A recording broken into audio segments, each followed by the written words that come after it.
मंदिर की आत्मा।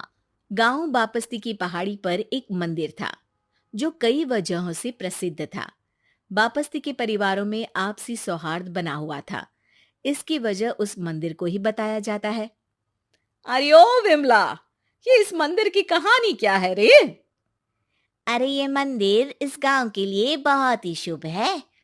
अरे शुभ तो है, तो फिर भी लोग इस मंदिर से दूर क्यों रहते हैं? ये इतना वीरान क्यों रहता है? अरे बड़े बुजुर्ग कहते हैं कि मंदिर में आत्माओं का राज है जो लोगों की मदद करते हैं, लेकिन मंदिर से सभी को दूर भी रखते हैं।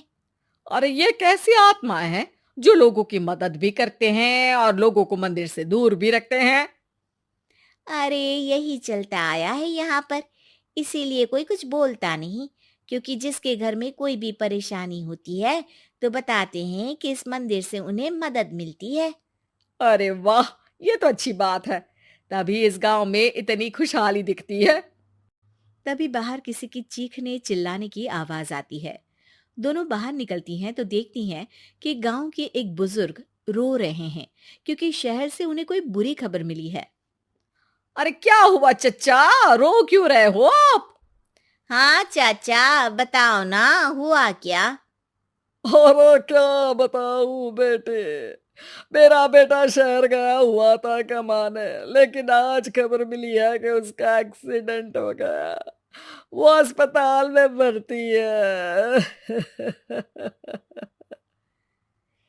अरे तो इसमें परेशान होने की क्या बात है चाचा। जाओ शहर और बेटे का इलाज करवाओ।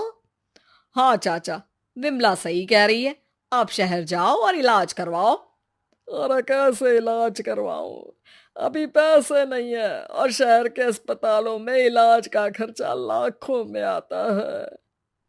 अरे चाचा, भगवान पर भरोसा रखो, कहीं ना कहीं से मदद जरूर मिल जाएगी। बस आज का दिन कैसे भी काट लो। अरे अब तो बेटा थोड़ा समय काटना भी मुश्किल होता जा रहा है। देख कमला, तू ही समझा चाचा को। अरे पैसों का कहीं ना कहीं से इंतजाम तो जरूर हो जाएगा। अरे चच्चा, जब विमला कह रही है तो थोड़ा उस पर भी भरोसा रखो। चलो आपको घर छोड़कर आ जाती हूँ। उसके बाद कमला उन बुजुर्ग को लेकर चली जाती है और विमला मंदिर की ओर चली जाती है। विमला मंदिर की सीढ़ियों पर चढ़ते हुए दूर से नजर आती है। उसके बाद वो आंखों से ओझल हो जाती है। उसी रात उस बुजुर्ग के घर के बाहर एक थैला रखा हुआ मिला। बुजुर्ग उस थैले को देखते ही चौंक पड़ा क्योंकि उसमें 5 लाख रुपए रखे हुए थे। वो बुजुर्ग सुबह दौड़ा दौड़ा गांव के दूसरे बुजुर्गों के पास गया।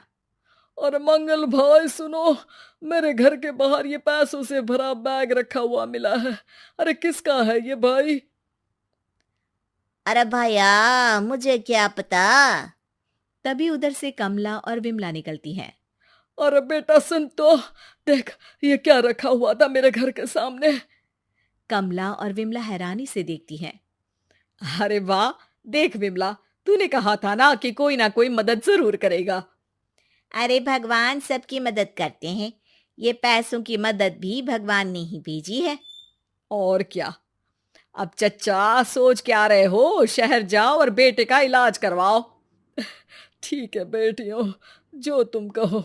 चलो निकलता हूँ शहर बेटे का इलाज करवाने के लिए। अरे विमला, एक बात तो बता, ये इन्हें मिले तो कैसे मिले पैसे? अरे मैं ना कहती थी कि ये मंदिर सबकी मुसीबतों में मदद भेजता है। अरे वाकई बड़ी पुण्य आत्मा है मंदिर में। सो तो है, लेकिन उनके बारे में लोगों को कम ही पता है। अच्छा, और तुम्हें क्या पता है? अ, जितना पता था वो तो बता दिया। ना रे ना, मैं नहीं मानती। तू कुछ तो छिपा रही है। अरे कुछ ना छिपा रही, जो पता था वो बता दिया। मंदिर से लोगों को मदद मिलती है, बस इतना ही पता है। ठीक है बाबा, अब नहीं पूछूंगी। इसके बाद उसी रात कमला चुपचाप अपने कमरे से निकलती है और मंदिर की ओर चल पड़ती है। कमला धीरे धीरे मंदिर के दरवाजे पर पहुंचती है। अंदर से हल्की हल्की रोशनी आ रही थी। इसके बाद जो वो देखती है वो हैरान रह जाती है। कमला इसके बाद तेजी से वापस लौट आती है। दूसरे दिन सुबह सुबह। अरे विमला, तू तो छिपी रुस्तम निकली। है? ऐसा क्या छिपा लिया मैंने? अरे तूने तो भनक ही नहीं लगने दी और चाचा की मदद भी कर दी। हैं? ये क्या कह रही हो? ऐसा कैसे कह सकती हो तुम? मैंने कोई मदद वदद नहीं की। अरे सब पता है मुझे, कल रात मैं गई थी मंदिर। तो क्या देखा? अरे तुम्हारा पति और कुछ लोग वहां दिखे। बोरियों में नोट भरे हुए थे और सभी नोट गिनने में लगे हुए थे। तो तुम्हें क्या लगा? वो क्या कर रहे थे? अरे मैं समझ गई कि वो लोग कहीं से डकैती कर पैसे लेकर यहाँ मंदिर के पीछे छिपाते हैं। अब जब तुम जान ही गई हो तो बता देती हूँ, लेकिन ये बात किसी को पता नहीं लगनी चाहिए। मेरे पति डकैती नहीं डालते हैं, बस उन लोगों से पैसे छीनते हैं जिन्होंने गलत तरीके से पैसे बनाए हैं। और फिर लोगों की मदद करते हैं। यही है वो पुण्य आत्माएं जो लोगों को मदद पहुंचाती है। अब समझी? हाँ, अब समझी उन पुण्य आत्माओं का चक्कर। सही है। करते रहो मदद, लेकिन सावधानी से, मेरी तरह कोई और ना पहुंच जाए।